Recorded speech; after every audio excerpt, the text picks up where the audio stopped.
Welcome to Tenor Tech, where I solve the problems you didn't even know you had. You begin by locking the objective, awareness versus direct response, then set a CPM baseline so you know what success costs. Once done, enable conversion tracking, install the Pixel or SDK and fire 1-2 test sales to validate data. Next, draft ad copy that uses the word sale, where it clarifies value, and produce 2 aspect ratios for placements. Make sure to keep one clear CTA. These are the immediate actions that get you measurable results fast. Now you move into execution.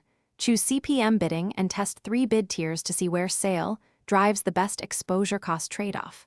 While running, a /B tests the word sale in headline versus description and as an image overlay to learn which placement lifts CTR and conversion. Also apply frequency caps to avoid ad fatigue and narrow placements that underperform.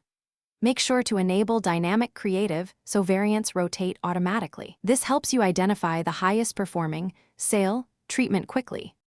To finish, scale the audience segments and creatives that reduce CPM while increasing sale conversions. Aim for at least a 10% lift before heavy scaling. Reallocate budget weekly, pausing variants that add spend without sales, and duplicate winning sale creatives for new audiences. If results stall, troubleshoot. First, verify conversion tracking fires correctly, then check that the sale message matches the landing page offer and CTA. If tracking and messaging are correct, lower bid or refresh creative to regain momentum. Thanks for watching. Subscribe to keep your life in tune.